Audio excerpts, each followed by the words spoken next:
মুক্তিযুদ্ধ নিয়ে স্বাধীনতা পরবর্তী যে ইতিহাসগুলো লেখা হয়েছে, এই ইতিহাসের একটা বড় অংশ মিথ্যা বয়ান দিয়ে লেখা হয়েছে। তৎকালীন সময়ে যারা মুক্তিযুদ্ধের ইতিহাসগুলো লিখেছে, আমাদের প্রশ্ন জাগে এখন, স্বাধীনতার পরপরই যারা ক্ষমতায় ছিল, তারা কি কারণে তৎকালীন সময়ে মুক্তিযুদ্ধে যারা শহীদ হয়েছিল তাদের তালিকাগুলো নির্ণয় করে নাই, তালিকা লেখে নাই কেন, তাদের অনার করা হয় নাই কেন, কি কারণে এক এক রিজিমে এসে এক একটা নতুন নতুন মুক্তিযোদ্ধার তালিকা রিফরমেশন করা হয়েছে, কি কারণে শহীদদের মর্যাদা যথাযথভাবে এখানে দেয়া হয় নাই, এটার নিয়ে একটা হিডেন পলিটিক্সও করা হয়েছে। দীর্ঘ সময় ধরে এটিকে জিইয়ে রেখে অর্থনৈতিক বন্দোবস্ত নিজেদের পকেটের মধ্যে করে জাতির মধ্যে একটা বিভাজনের রাজনীতি করা হয়েছে। এটা খুবই সূক্ষ্ম একটা পলিটিসাইজ একটা পলিসি, ব্রিটেনের একটা পলিসি। যখন এই অঞ্চলে তারা 1700 শতাব্দীর শুরুর দিকে বাণিজ্য করার অনুমতি লাভ করেছিল, কাশিম বাজারে প্রথম তারা কুটির স্থাপন করে তারা ইঙ্গো হিন্দু মৈত্রী তৈরি করেছিল।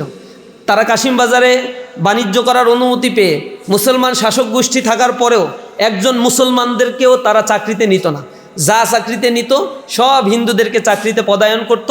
তারা বুঝতো যে এখানে মেজরিটি পার্সেন্ট হিন্দু, এবং দীর্ঘ 550 বছরের ইতিহাস, সুলতানি আমল, এই ইতিহাসগুলো বিশ্লেষণ করে দেখেছে হিন্দু এবং মুসলমান সাম্প্রদায়িক সম্প্রীতির সাথে, সাম্প্রদায়িক সম্প্রীতির সাথে যারা জীবনযাপন করছে, বসবাস করছে, এই সাম্প্রদায়িক সম্প্রীতিটা যদি বজায় থাকে তাহলে এইখানে তাদের ইকোনমিক হাব তৈরি করা যাবে না।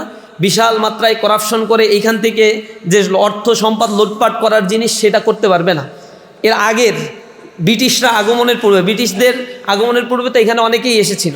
আপনারা ওলন্দাজদের কথা জানেন, ডাচদের কথা জানেন। তারপরে এদের আগমনের ঘটনাটা ছিল, এখানে আসছে, মশলা নিয়ে চলে গেছে, বাণিজ্য নিয়ে চলে গেছে, লুটপাট করছে, এইগুলো ছিল তাদের হিস্ট্রি। আপনারা সত্যেন সেনের লেখা অনেকগুলো বই আছে, বইগুলো পড়ে দেখবেন। মশলার যুদ্ধ নামে তিনি একটা বইয়ে খুব গল্প মতো করে ইতিহাসগুলোকে তুলে ধরার চেষ্টা করছেন, কিভাবে এই বেনিয়ারা আসছে, এসে এইখান থেকে সম্পদ লুটপাট করে নিয়ে গেছে। কিন্তু ব্রিটিশরা চিন্তা করছে এইখানে থেকেই সব কিছুকে কীভাবে লুটপাট করা যায়, এবং শুরুতেই তারা কার্যকরভাবে উদ্যোগ যেটা গ্রহণ করেছিল, ক্ষমতায়ন 47-এর আগে 190 বছর ধরে এখানে লুটপাটের একটা স্বর্গরাজ্যে পরিণত করেছিল। প্রথমত শক্তিশালী স্টেটগুলোকে ধ্বংস করেছে, ঢাকা মুর্শিদাবাদ নগরীকে তারা ধ্বংস করেছে। ঢাকা মুর্শিদাবাদ নগরী তখন সমৃদ্ধের নগরী ছিল, সেখানে স্বাধীন সুলতানি আমলে এগুলো রাজধানী ছিল। শত শত বছর ধরে এই রাজধানী থাকার কারণে এই অঞ্চল অর্থনৈতিকভাবে সমৃদ্ধির চূড়ায় আরোহণ করেছিল। সেখান থেকে ব্রিটিশরা ক্ষমতায়ন হওয়ার পরে তারা কলকাতা নগরী গড়ে তুলেছিল, আর এখান থেকে সকল সম্পদ লুটপাট করে কলকাতায় দাদাবাবুদের সহায়তায় তারা সেখানে তাদের বিশাল সাম্রাজ্য গড়ে তুলেছে। কারণ কলকাতা বন্দরের পাশ থেকে সরাসরি ব্রিটেনের দিকে যাত্রা করা যায়, যাওয়া যায়, এ কারণে তাদের জন্য কলকাতা নগরী গড়ে তোলাটা ইম্পর্টেন্ট ছিল। মুর্শিদাবাদ আর ঢাকা থেকে প্রচুর পরিমাণে অর্থ সম্পদ তারা লোপাট করেছিল, এবং এই লোপাট করতে গিয়ে এই অঞ্চলে যে দুর্ভিক্ষ হয়েছিল, যেটা 76-এর মনোত্তর হিসেবে আপনারা জানেন, 1176 সালে এই জিনিসটা ঘটেছিল 1770 সালে, অর্থাৎ 1757 থেকে 1770, 13 বছরের ব্যবধানে এই অঞ্চলে এত দুর্ভিক্ষ হলো যে দুর্ভিক্ষে এখানে 1/3 পিপল মারা গেল, 1/3। ব্রিটিশ নথিপত্রে বলা হয়েছে 1,55,00,000 মানুষ, কিন্তু বেসরকারি হিসেবে তো এটা 2 কোটির উপরে। খাদ্যের অভাবে কৃত্রিম খাদ্য সংকট তৈরি করা হয়েছিল 1769 সালে। সেখানে এই অঞ্চলে উৎপাদিত সকল ফসলগুলো কিনে নেওয়া হতো, হয়ে এগুলো কয়েক গুণ দামে আবার এই জনগণের কাছেই যখন বিক্রি করা হয়েছিল, জনগণ এগুলো ক্রয় ক্ষমতা মধ্যে ছিল না, তাদের সাধ্য ছিল না, এগুলো ক্রয় করতে গিয়ে তাদের অর্থ স্থাবর সম্পত্তিগুলো সব কিছু তারা বিলিয়ে দিয়েছে। তাদের টার্গেটটা ছিল এই অঞ্চলে মুসলমানদেরকে দেউলিয়া করে ফেলা, এই টার্গেট নিয়ে তারা এগিয়েছিল। মুসলমানদের হাতে যত সম্পত্তি ছিল এইগুলো তারা কিভাবে নিবে তার একটা পলিসি হিসেবে এটা গ্রহণ করেছিল। এর পরবর্তীতে এই 76-এর মনোত্তরের পরেই এখানে চিরস্থায়ী বন্দোবস্ত করা হয়েছে, সূর্যাস্ত আইন করা হয়েছে। এই সূর্যাস্ত আইন চিরস্থায়ী বন্দোবস্তের মধ্য দিয়ে একেবারে সূর্য ডোবার আগে জমিদারি যদি খাজনা পরিশোধ জমিদাররা না করতে পারে, তার স্থাবর সম্পত্তি তো নিবেই, সাথে তার সুন্দরী স্ত্রী আর কন্যা যদি থাকে এদেরকে ওনারশিপে নিয়ে নেবে।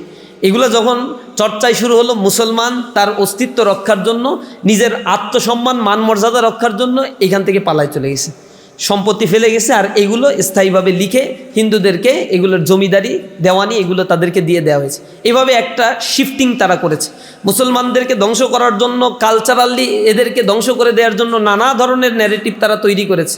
এখানে মুসলমান যখন শুরুতেই বুঝেছিল ব্রিটিশদের এই এই কূটকৌশল, তখন সর্বপ্রথম মুসলমানদের পক্ষ থেকেই কিন্তু বিদ্রোহ এই উপমহাদেশে টোটাল ভারতবর্ষেই প্রথম বিদ্রোহ শুরু হয় মুসলমানদের হাতে। সেটা হচ্ছে ফকির সন্ন্যাসী বিদ্রোহ, যেটা ফকির মজনু শাহের নেতৃত্বে শুরু করা হয়েছিল 1763 সালে। এরপর থেকে ফকির সন্ন্যাসীরাও এখানে যুক্ত হয়েছিল। অল্প কিছু মানুষ নিয়ে এইটা গঠিত হলেও পরবর্তীতে হাজার হাজার মানুষ এখানে অংশগ্রহণ করেছিল তাদের অস্তিত্বের লড়াই। এর পরবর্তীতে ফকির সন্ন্যাসী বিদ্রোহ দমন করার জন্য নির্বিচারে হত্যাকাণ্ড চালানো হয়েছিল, নির্বিচারে তাদেরকে এক জায়গা থেকে আরেক জায়গায় দেশান্তরিত করা হয়েছিল। এভাবে করে দমন করার চেষ্টা করা হয়েছে, কিন্তু একের পর এক আন্দোলন দানা বেঁধে উঠেছে। মুসলমানরা এখানে আন্দোলনের জন্য নেতৃত্ব দিয়েছে।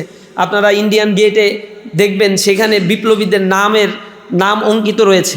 এই অঞ্চলে 30% ছিল মুসলমান, 70% ছিল হিন্দু। কিন্তু এই ব্রিটিশ বিরোধী আন্দোলন করতে গিয়ে 62% হচ্ছে মুসলমান শাহাদাত বরণ করেছে, আর বাদবাকি 38% হচ্ছে হিন্দু মৃত্যুবরণ করেছিল।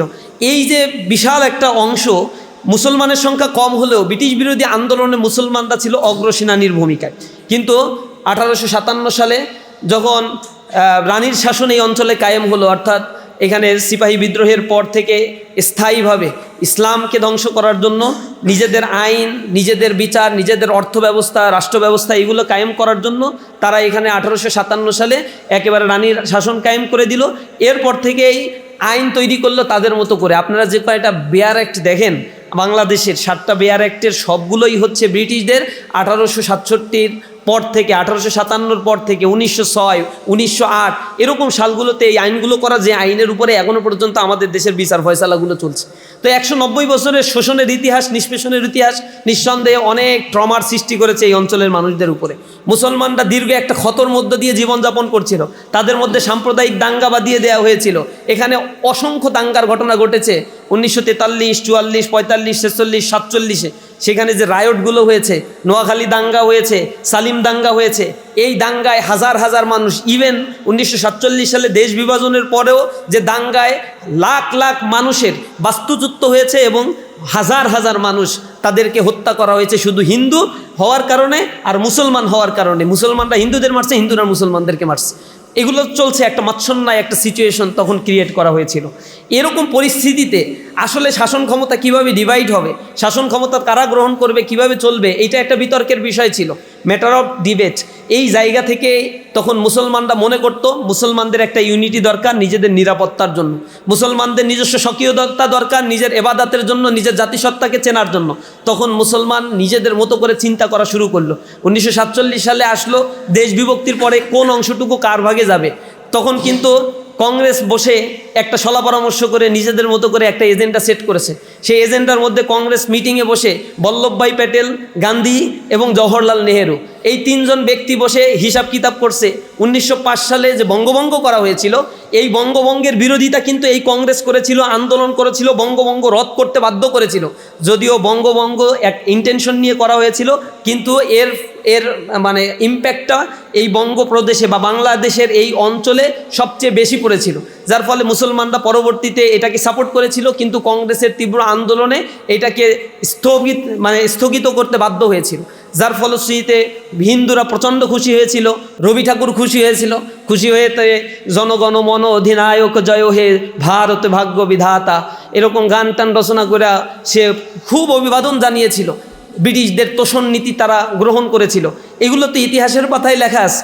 তখন তারা বলেছিল যে বঙ্গভঙ্গের যে সীমানাগুলো একেবারেই টানা হয়েছে, বিহার, উড়িষ্যা, ত্রিপুরা, তারপরে হচ্ছে পশ্চিমবঙ্গের একটা অংশ, এই অংশ নিয়ে যে বঙ্গভঙ্গের সীমানাটা ছিল এই সীমানাই ঠিক থাকবে। তারা বলেছিল, বল্লভভাই প্যাটেল, গান্ধী আর জওহরলাল নেহেরু তারা বসে একসাথে বলেছিল যে আমাদের অবস্থানটা হচ্ছে বাংলাদেশ বঙ্গভঙ্গের আদলে যে অংশটুকু নিয়ে বঙ্গভঙ্গের সীমানা নির্ধারণ করা হয়েছিল সেই সীমানাই থাকবে, কিন্তু ভারতীয় জাতীয়তাবাদের ভিত্তিতে বঙ্গভঙ্গের আদলে ওই সীমানাটাই ভারতের অধীনস্থ একটা প্রদেশ হয়ে সেটা থাকবে।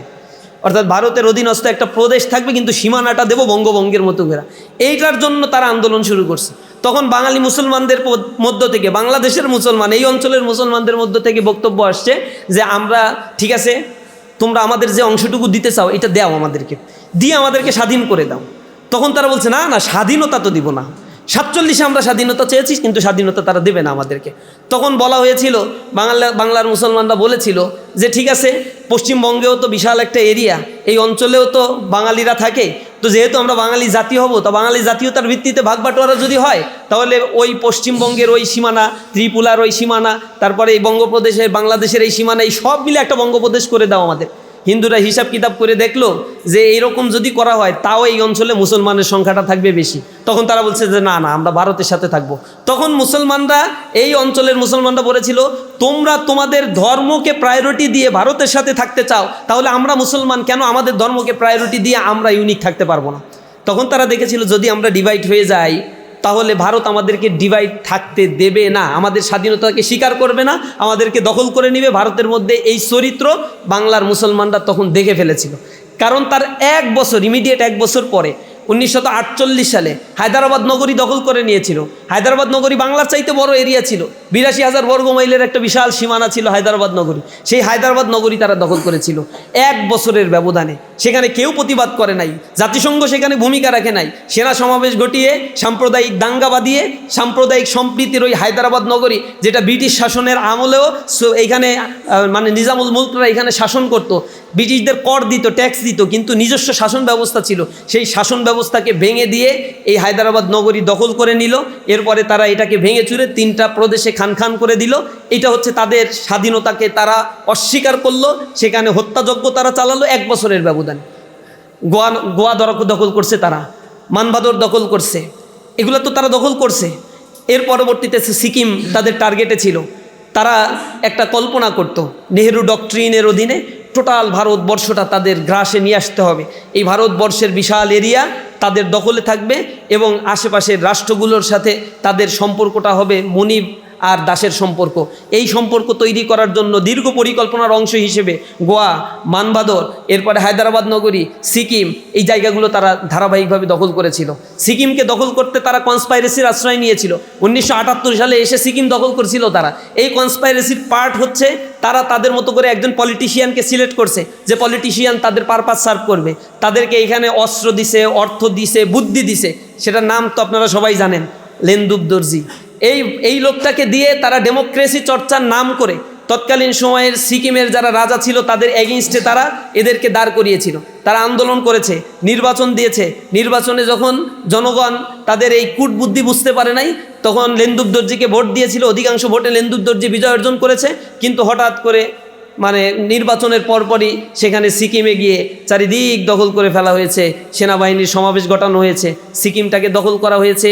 এরপরে গিয়ে সেখানে লেন্দুব দর্জিকে পদ্মভূষণ পুরস্কার দেওয়া হয়েছে, তাকে ওই প্রদেশের প্রধান বানানো হয়েছে। 14 সাল পর্যন্ত লেন্দুব দর্জি জীবিত ছিল, লাঞ্ছিত জীবনযাপন করছে তারা। মানুষ থুতু মারছে একে, এর কথা শুনলেই মানুষ আর মানে আস্থা রাখতো না নেতাদের উপরে। এটাই ছিল ভারতবর্ষের ইতিহাসগুলো। তারা তো সব দখল করছে, কিন্তু বাংলা দখল করতে পারে নাই। এটা ছিল তাদের একটা কনস্পাইরেসি। 47 সালে যে দেশটা স্বাধীন হওয়ার কথা, এটা অকল্পনীয় একটা বিষয়। বাংলাদেশের যে সীমানা, সেই সীমানার সাথে পাকিস্তানের সীমানা 1000 মাইল দূর থেকে একটা দেশকে, একটা প্রদেশকে পরিচালনা করা ইম্পসিবল একটা বিষয়। মুসলিম সেন্টিমেন্ট নিয়ে 47 সালে যখন গণভোট করা হয়েছিল, এই রেফারেন্ডামে সেখানে যারা ভোট দিতে পারতো 5 লক্ষ মানুষ সম্ভবত সেখানে ভোটাধিকার ছিল তাদের। তার মধ্যে অধিকাংশই যারা ভোট দিয়েছিল তার 99% মানুষ হচ্ছে পাকিস্তানের পক্ষে। তারা এই যে মানে মুসলিম জাতীয়তাবাদকে ওন করে পাকিস্তানের পক্ষে তারা ভোট দিয়েছিল। পাকিস্তান তো এমন না যে আমাদেরকে দখল করে নিয়েছিল, কারণ ভারতের অবস্থানের কারণে এই অঞ্চলের মানুষ বুঝেছিল তার নিজস্ব মুসলিম জাতিসত্তাকে ধরে রাখার জন্য আর কোনো উপায় আমাদের নাই, এটাই আমাদেরকে বেস্ট অপশন হিসেবে বাছাই করতে হবে। এরপর থেকে পাকিস্তানের শাসক গোষ্ঠী 2টা ভাগে বিভক্ত ছিল। একটা হচ্ছে গণতান্ত্রিক পাকিস্তান, আর একটা হচ্ছে সেনা শাসনের পাকিস্তান। সেনা শাসনের পাকিস্তানের শাসক গোষ্ঠী যারা ছিল, এরা ছিল চরম অথর্ব। এরা হচ্ছে রাজনৈতিকভাবে দেউলিয়াত্মপনা তাদের ভিতরে দেখা গিয়েছে। এরা হচ্ছে বৈষম্য করেছে, বোধ পাকিস্তানের জনগোষ্ঠীর মধ্যে একটা বিভাজনের রাজনীতি তারা করেছে, শোষণ করেছে, নির্যাতন করেছে, নিষ্পেষণ করেছে। এগুলো ন্যাচারাল বিষয় ছিল পাকিস্তানের জন্য। এর কারণে বাংলাদেশের মানুষ ফুঁসে উঠেছে, আর পেছন দিক থেকে ফুয়েল দেওয়া হয়েছে। এই ফুয়েল দেওয়ার কারণে, ফুঁসে ওঠার কারণে সামগ্রিকভাবে একটা বিপ্লব সংগঠিত হয়েছে এই অঞ্চলে। এখানে কৃষক, মজুর, দিন মজুর, খেটে খাওয়া মানুষগুলো রাস্তায় নেমেছে। যখন 10 এপ্রিল 1971 সালে ঘোষণা করা হয়েছিল একটা ঘোষণাপত্র, মুক্তিযুদ্ধ কোন ভিত্তিতে হবে, এরপরে 17ই এপ্রিল সেটা ঘোষণা করা হয়েছে, অস্থায়ী রাষ্ট্রপতি ঘোষণা করা হয়েছে, সেখানে একটা সরকার গঠন করা হয়েছে। সেই ঘোষণাপত্রে বলা ছিল আমরা মুক্তিযুদ্ধের ডাক দিচ্ছি সাম্য, মানবিক মর্যাদা আর সামাজিক ন্যায় বিচার প্রতিষ্ঠার জন্য। সুতরাং যার যা কিছু আছে সবাই সব কিছু নিয়ে রাস্তায় নেমে পড়ে। তখন সাধারণ জনতা, আপামর জনতা রাস্তায় নেমে এসেছিল। যেমনি জুলাইয়ে আপনারা চাক্ষুষ সাক্ষী, 71 আপনি আমি দেখি নাই, কিন্তু কিছুটা আশ করি জুলাইকে কেন্দ্র করে। জুলাইকে অনেকেই বিক্রি করে নিজেদের মতো করে পকেট বাণিজ্য, ব্যবসা বাণিজ্য, রাজনীতি এগুলো তো করতেছে। এগুলোকে নিয়ে ব্যবসা বাণিজ্যের তো কোনো শেষ নাই। 71কে নিয়েও তখন ব্যবসা বাণিজ্যের এই দৃষ্টান্তগুলো কমতি নাই। যে কারণে জনগণ নেমেছিল, সেই জনগণকে তার যে ঘোষণাপত্রের যে ম্যান্ডেট সেইগুলোকে তারা ওভারলুক করে পরবর্তীতে বাংলাদেশে তারা কায়েম করেছিল বাকশাল। বাংলাদেশে দুর্ভিক্ষ সৃষ্টি করেছিল। এখানে একাধিকবার সংবিধানে কাটাছেঁড়া করা হয়েছে, একাধিকবার এখানে স্বৈর শাসনের আবির্ভাব ঘটেছে, সেনা শাসনের আবির্ভাব ঘটেছে। এটা কি কারণে করা হয়েছে? এটা তো একটা কনস্পাইরেসির পার্ট হিসেবে ধারাবাহিকভাবে এই বাংলাদেশকে এক অকার্যকর রাষ্ট্রে পরিণত করার জন্য চেষ্টা করা হয়েছে। এরপরেই স্বাধীনতার পরে সঠিক মুক্তিযুদ্ধের ইতিহাস, স্বাধীনতা যুদ্ধের ইতিহাসগুলো কেন সঠিকভাবে লেখা হয় নাই? কেন শহীদদের সংখ্যাগুলো নিয়ে এখনও তর্ক বিতর্কের জন্ম হচ্ছে? কেন এই ইতিহাস লেখার ক্ষেত্রে গোজামিলের আশ্রয় নেওয়া হয়েছিল? কি কারণে এই ন্যারেটিভকে নিয়ে এসে এই দেশের জনগোষ্ঠীর মধ্যে বিভাজনের রাজনীতি তৈরি করা হয়েছে? এই বিভাজনের রাজনীতির স্পষ্ট একটা কারণটা হচ্ছে রাজনৈতিকভাবে বিভাজন তৈরি করে অর্থনৈতিক ফায়দা হাসিলের নগ্ন পায় তারা। যখন আপনার সামনে একটা প্রক্রিয়া, একটা চিত্র নিয়ে আসবে, এই দেখো এ হচ্ছে আমার এনিমি, এ হচ্ছে শত্রু, এ হচ্ছে গাদ্দার, এই হচ্ছে এই, আপনাকে এইটা নিয়ে মিডিয়া দিয়ে ব্যস্ত রাখতেছে আর কোটি কোটি টাকা লোপাট করে নিয়ে চলে যাচ্ছে। এটা ব্রিটিশদের পলিসি ছিল। এই পলিসির ধারাবাহিকতায় বাংলাদেশ স্বাধীন হওয়ার পরেও দেশটাকে পিছিয়ে দেওয়ার জন্য এই কনস্পাইরেসিগুলো ধারাবাহিকভাবে করা হয়েছে। যার ফলশ্রুতিতে আপনি এখন এসে এই যে 2025 সালে এসে যদি আমার শুনতে হয় যে বাংলাদেশের 33% they are living below the poverty line, 6,44,00,000 মানুষ সরকারি হিসেবে এখন দারিদ্র্য সীমার নিচে বসবাস করে, এইটা তো একটা শেমফুল একটা কাজ। এরপরে আমার যদি এখনও শুনতে হয় যে এই বাংলাদেশে এখনও পর্যন্ত যুব শ্রেণীর মধ্যে সরকারি হিসেবে অনুযায়ী 27,04,000 বেকার রয়েছে, বেসরকারি হিসাব বলে 40 লাখের মতো বাংলাদেশে শিক্ষিত বেকার রয়েছে। কেন? বাংলাদেশে ঝরে পড়ে যাচ্ছে, লেখাপড়া করতে পারছে না, তাদের বন্দোবস্ত নাই। এই মানুষগুলোর, খেটে খাওয়া মানুষগুলো, তাদের দেখার মতো কেউ নাই। পুঁজিপত্তি অর্থনৈতিক ব্যবস্থা, রাজনীতিবিদদের ফুলিয়ে ফাঁপিয়ে অর্থনৈতিক মাফিয়া যারা, তাদেরকে মনস্টারে রূপান্তর করে দিচ্ছে। ডিপ স্টেট তৈরি হয়ে যাচ্ছে। তারা তাদের মতো করে রাজনীতিকে নিয়ন্ত্রণ করছে, অর্থনীতিকে নিয়ন্ত্রণ করছে। জনগণের কাছে এগুলো বোঝার কোনো কায়দা নেই। যারা ক্ষমতায় থাকে তারা এগুলো বুঝতে দেয় না কাউকে। আওয়ামী লীগ ক্ষমতায় থাকছে, কখনো বুঝতে পারছেন 234 বিলিয়ন ডলার তারা পাচার করছে? কখনো বুঝতে পারছেন বাংলাদেশের ব্যাংকিং খাত থেকে যে পরিমাণে ঋণ খেলাপি করা হয়েছে, সেই ঋণ খেলাপির পরিমাণ হচ্ছে 6,22,00,000, মানে 6,22,000 কোটি টাকা। এটা হচ্ছে শুধু ঋণ খেলাপি। এই ঋণ খেলাপির তথ্য যখন বাংলাদেশ ব্যাংক প্রকাশ করেছে, আমি অন্তত 1 বছর আগে বলছি বাংলাদেশের লিগাল ঋণ খেলাপির পরিমাণ সরকার যেটা দেখায় তার চাইতে বহুগুণ বেশি। সরকার এতদিন দেখাতো শুভঙ্করের ফাঁকি দিয়ে 4 লক্ষ কোটি টাকা হচ্ছে ঋণ খেলাপি। বারংবার আমি বলেছি এই ঋণ খেলাপির পরিমাণ হচ্ছে প্রায় 7 লক্ষ কোটি টাকার কাছাকাছি, যেটা একটা বাংলাদেশের বাজেটের সমান। এগুলো কেন প্রকাশ করে না? ঋণ খেলাপি রিশিডিউলিং করা হয়। 3 মাস যদি ঋণের টাকা নিয়েছেন, 3 মাস পরে পরিশোধ করতে না পারলে, নির্ধারিত সময় থেকে 3 মাসের মধ্যে ঋণ পরিশোধ করতে না পারলে এটা ঋণ খেলাপি হয়। কিন্তু এটা রিশিডিউল করে 1 বছর 1.5 বছর করে বাধায়, এরপরে দেখায় যে ঋণ খেলাপির পরিমাণ কম আছে। দেখাচ্ছে না এটা তো সার্কেল আছে, কিন্তু অটোমেটিক্যালি এটা IMF-এর হিসাব মতো ঋণ খেলাপি হয়ে গেছে। যখন এই ঋণ খেলাপির তথ্যটা জাতির সামনে আসছে, তখন বাংলাদেশের ব্যাংকিং সেক্টরে যে পয়সাগুলো আমানত ছিল, মানুষ এখন সংখ্যাগ্রস্ত হয়ে পড়েছে। এখানে মানুষ এখন ব্যাংকিং খাতগুলো এখন ইনভেস্ট করছে না, বেসরকারি খাতগুলো স্থবির হয়ে আছে, জনজীবন প্রচণ্ড পরিমাণে চাপের মধ্যে পড়ছে। শেয়ার মার্কেটের অবস্থা খারাপ, স্টক মার্কেটের অবস্থা খারাপ, স্বাভাবিক অর্থনীতির মাইক্রোফ্লোটা নষ্ট হয়ে গিয়েছে, ম্যাক্রোফ্লো নষ্ট হয়ে গিয়েছে। একটা খানা একটা অবস্থা। অর্থনীতির বাবলটা 5% মানুষের কাছে জিম্মি হয়ে আছে। 5% মানুষের কাছে যে সম্পদ আছে সেটা হচ্ছে টোটাল বাংলাদেশের অ্যাসেটের মোর দ্যান 80%। 5% মানুষ এটাকে গ্রাস করে নিয়েছে। এটা তো আমার দেশের চিত্র হওয়ার কথা না। সাম্য যদি প্রতিষ্ঠিত হতো তাহলে এরকম তো হওয়ার কথা ছিল না। মানবিক মর্যাদা যদি সুপ্রতিষ্ঠিত হতো তাহলে নির্বিচারে মানুষদেরকে হত্যা করা হতো না। হত্যা করার পরে অপরাধী এখনো পর্যন্ত খুঁজে পাওয়া যাচ্ছে না, দেশের বাইরে নাকি চলে যায়, রাষ্ট্র কোনো ব্যবস্থাই নিতে পারছে না। তাহলে এইখানে মানুষের মর্যাদাটা কোথায়? সামাজিক ন্যায় বিচার কি আদতেও প্রতিষ্ঠা হয়েছে? এখানে রাজনৈতিক বিবেচনায় নেতাকর্মীকে ছেড়ে দেওয়া হচ্ছে, রাজনৈতিক বিবেচনায় সন্ত্রাসীদেরকে জামিন দেওয়া হয়, রাজনৈতিক বিবেচনায় সকল কার্যক্রম যখন পরিচালনা করা হয়, তার মানেই হচ্ছে স্বাধীনতার ঘোষণাপত্রে যে কথাগুলো ছিল 54 বছর পরে এসেও সেই ঘোষণাপত্র যথাযথ বাস্তবায়ন হয় নাই বিদায় এখনো পর্যন্ত জুলাইয়ের বিপ্লবীদেরকে রাস্তায় নামতে হয়, জীবন দিতে হয় এবং তাদেরকে বলতে হয় যে আমরা দ্বিতীয় স্বাধীনতার জন্য লড়াই করে যাচ্ছি, দ্বিতীয় স্বাধীনতা এনেছি, এখন বাংলাদেশ বিনির্মাণ আমরা করব। এগুলো কেন বলতে হচ্ছে? বলতে হচ্ছে সামষ্টিক অবস্থার চিত্রে বাংলাদেশের এই সিনারিওটা দেখার পরে এই জায়গায় আমাদেরকে ঐক্যমত হওয়া দরকার, চিন্তা করা দরকার একটা জাতি আসলে কিভাবে এগিয়ে যায়। এইটা যদি আমরা মাথার ভিতরে না আনতে পারি তাহলে কখনোই এই কনসেপশনটা আমাদের মধ্যে গ্রো আপ করবে না। একটা জাতি কখনো তার মানে ব্যাক হিস্ট্রি নিয়ে বিভাজনের রাজনীতি করে ট্যাগিং দিয়ে ফ্রেমিং দিয়ে আলাদা করে একটা জাতি কখনোই অগ্রসর হতে পারে না। জাতিকে তার সঠিক ইতিহাস চর্চা করতে হয়, জাতিকে তার ভবিষ্যৎ বিনির্মাণের জন্য স্বপ্নকল্প অঙ্কন করতে হয়।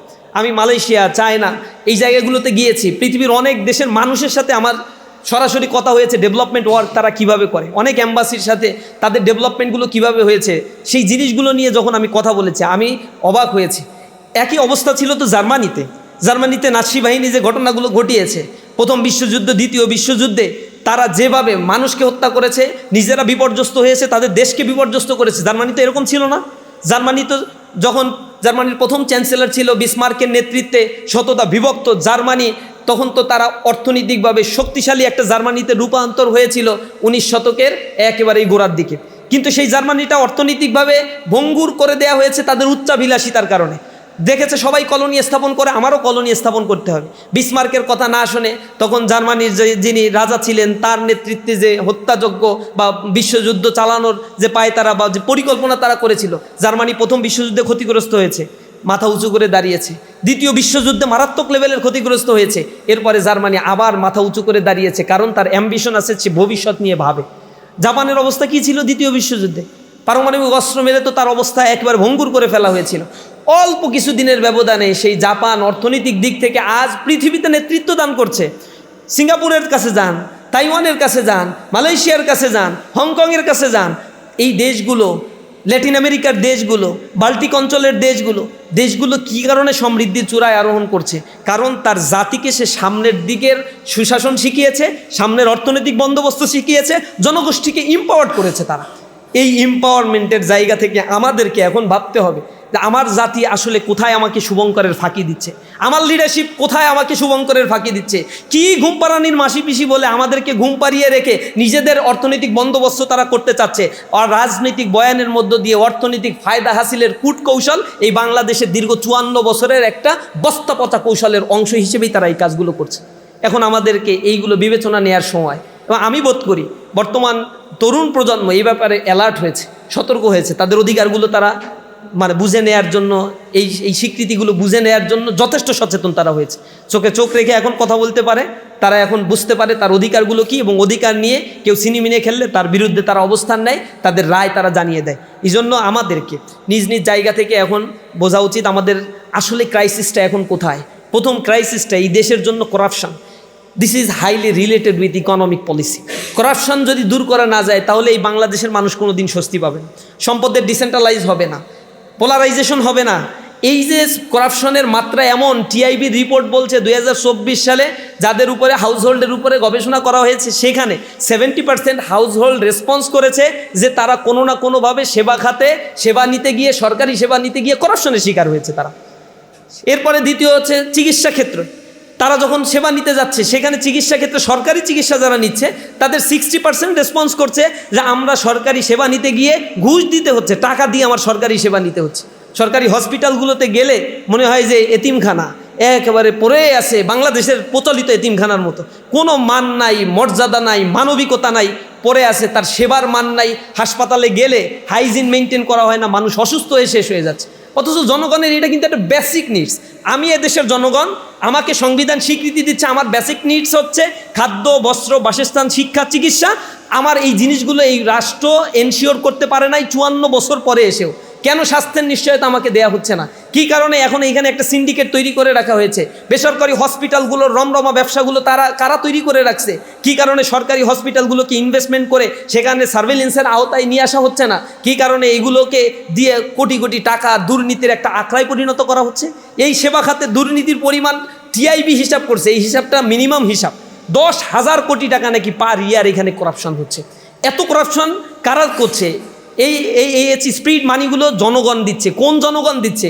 এগুলো তো ডিসি এসপিরা দেয় না, এগুলো সমাজের উচ্চবিত্তরা দেয় না, কারণ উচ্চবিত্তরা বেসরকারি হসপিটালগুলোতে সেবা নেয়। তার মানে এই করাপশনের সাথে জড়িত হচ্ছে সরকারি কর্মকর্তারা, আর যাদের কাছ থেকে করাপশন করা হচ্ছে এগুলো সমাজের অর্থনৈতিক দিক থেকে যারা সাপ্রেসড হয়, অর্থনৈতিক দিক থেকে যারা মিডিল ক্লাসে অবস্থান করে, এই মানুষগুলো তাদের ন্যূনতম স্বাস্থ্যসেবাগুলো পায় না।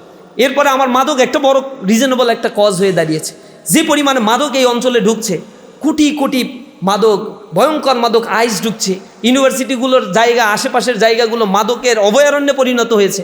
আমার ইউনিভার্সিটিতে পড়াকালীন সময় আমরা জানতাম যে একটা টিম আছে ইউনিভার্সিটিতে, এ হচ্ছে মাদকের ব্যবসার সাথে জড়িত, এগুলো ওই কাজই করে, এবং এগুলো হচ্ছে আমাদের ক্যাফেটেরিয়া বা ইসের পাশে এগুলো বসে থাকবে, এগুলোর একটা কমিউনিটি আছে। মানে এটা জানা ওপেন সিক্রেট, বিশ্ববিদ্যালয়ের প্রশাসন জানে কিন্তু কোনো ব্যবস্থা নেবে না তারা। এই সিন্ডিকেটটা তারা লালন পালন করে। বিশ্ববিদ্যালয়ের প্রশাসন যেমন লালন পালন করে, এর ভিতরে তো একটা গোষ্ঠী আছেই। এটা আপনারা দেখছেন যখন মাদক উচ্ছেদ অভিযান চালানো হয় তখন কি পরিমাণে হাতে ঘা লাগছে। কারণ হচ্ছে এখান থেকে উচ্ছেদ করে দিলে তো আর মাদক ব্যবসা বন্ধ হবে না, সরকার ব্যবস্থা না নিলে। একটু দূর থেকে তাদের কিনে নিয়ে আসতে হবে, এইটাই হচ্ছে তাদের গাত্রদাহের সমস্যা। যে এত দূর থেকে কিনে নিয়ে এসে মাদক সেবন করা, এটা একটা মানে মানবাধিকার লঙ্ঘন। এই মানবাধিকার লঙ্ঘন নিয়ে এখন আন্দোলন করতেছে। মাদক একটা জাতিকে শেষ করে দেয়, একটা সমাজ, একটা পরিবারকে শেষ করে দিচ্ছে, কিন্তু মাদকের বিরুদ্ধে প্রতিবাদ করতে গেলে প্রতিরোধের মুখোমুখি হতে হয়। এটা হচ্ছে লজ্জাস্কর একটা সোসাইটিতে আমরা এখন পর্যন্ত আছি।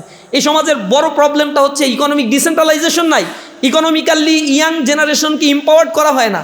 এখানে এডুকেশন একটা হিজিমনির মধ্য দিয়ে বড় করা হচ্ছে। এই হিজিমনিটা হচ্ছে একেবারে ভারতীয় হিজিমনির আদলে আমাদের ইকোনমিক সিস্টেমটাকে ডেভেলপ করা হয়েছে, আমাদের এডুকেশন সিস্টেমটাকে ডেভেলপ করা হয়েছে। যদি আমার এডুকেশন সিস্টেম কারিগরি শিক্ষার মাধ্যমে তৈরি করা সম্ভব হতো, তাহলে আমার যুবশ্রেণী তো বেকার থাকার কথা না।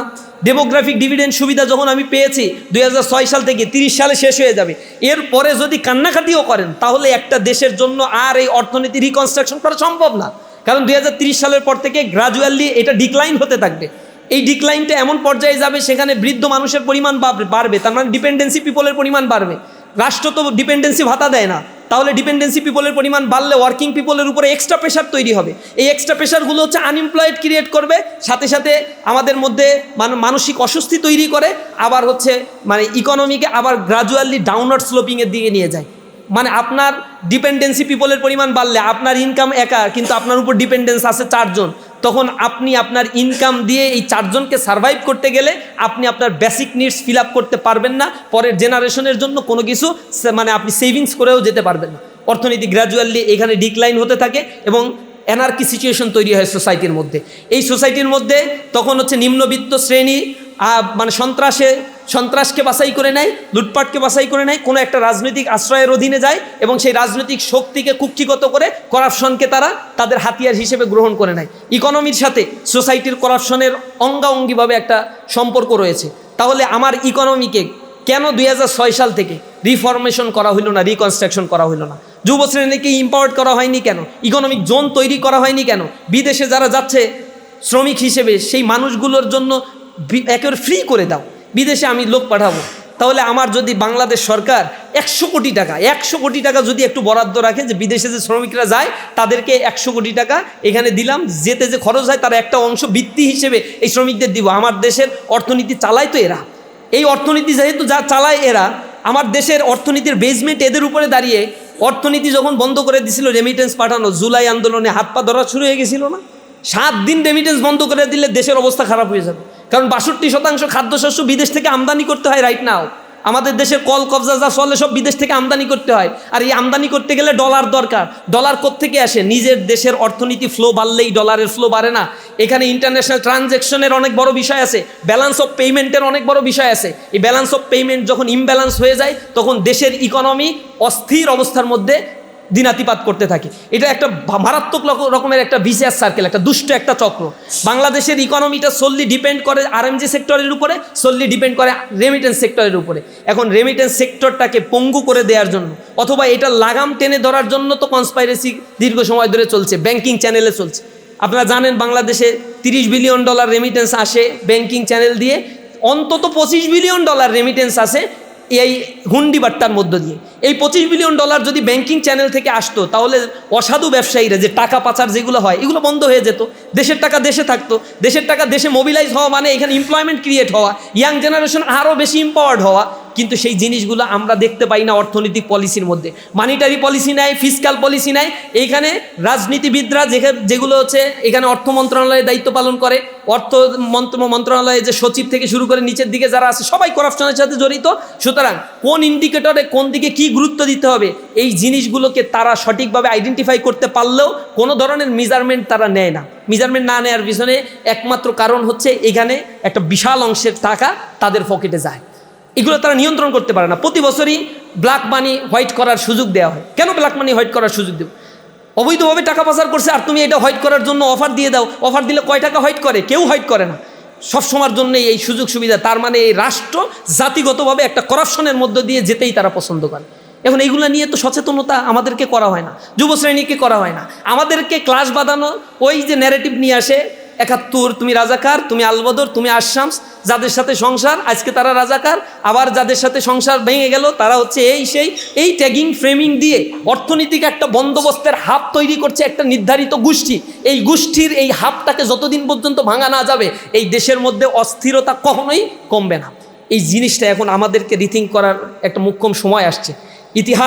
ইতিহাসের গতিতে চলে না, ইতিহাস তার ইকোনমিক ফিলসফির আলোকে চলে, পলিটিক্স তার ইকোনমিক ফিলসফির আলোকে চলে। ইকোনমিক্স আলাদা কোনো সাবজেক্ট এই পৃথিবীতে ছিল না।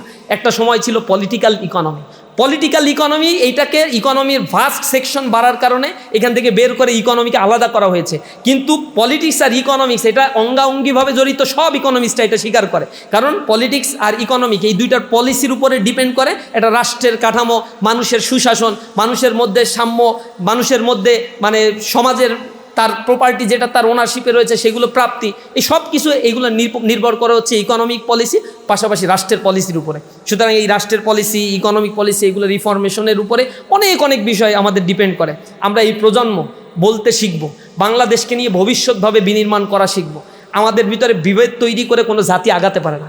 ইউরোপ আমেরিকার যে জাতিগুলো একটা সময় যুদ্ধ করেছে, অনেক ঘটনা ঘটেছে তাদের মধ্যে, কিন্তু তারা স্টেপ ফরওয়ার্ড। সামনে কি করবে, স্বাধীনতাকে কিভাবে তারা হেফাজত করবে, রক্ষা করবে, মানুষের মর্যাদা কিভাবে রক্ষা করবে।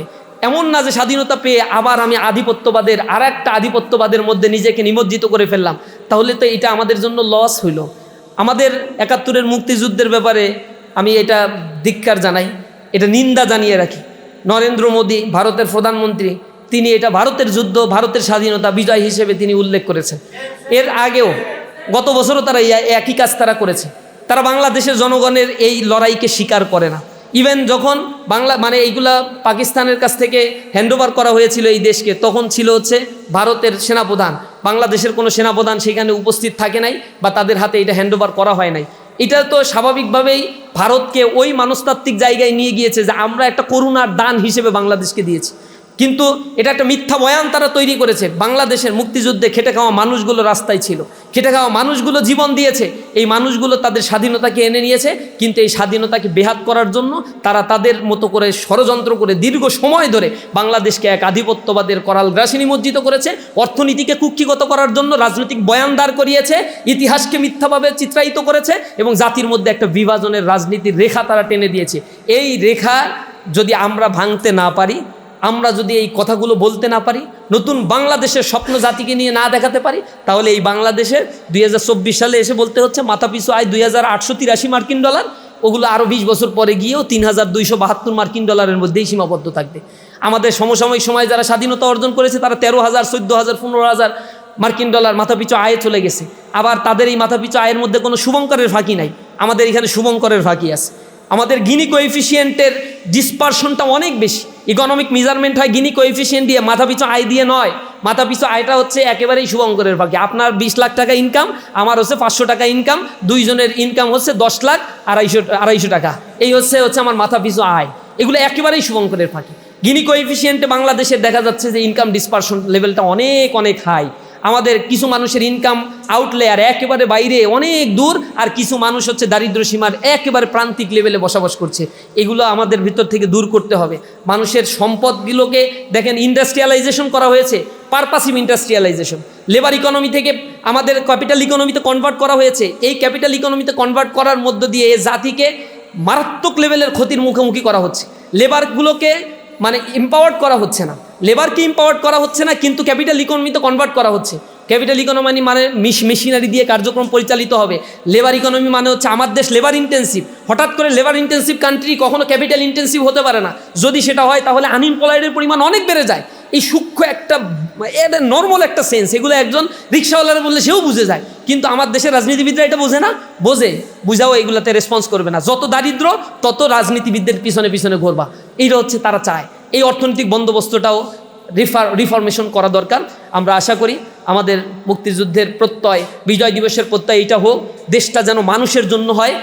যে দেশের মানুষ তার মুক্তি মিলাতে পারে না, স্বাধীনতা মিলাতে পারে না, মানুষ তার অর্থনৈতিক মুক্তি মিলাতে পারে না, মানুষ তার রাজনৈতিক দাসত্ব থেকে মুক্ত হতে পারে না, এটা মুক্তিযুদ্ধ হতে পারে না, বা এটা মুক্তি দিতে পারে নাই আমাদেরকে।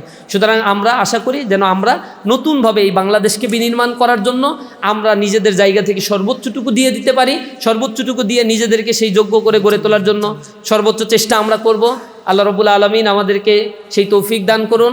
সবাইকে মহান বিজয় দিবসের শুভেচ্ছা জানিয়ে আমার কথা শেষ করছি। আসসালামু আলাইকুম ওয়া রাহমাতুল্লাহি ওয়া বারাকাতুহু।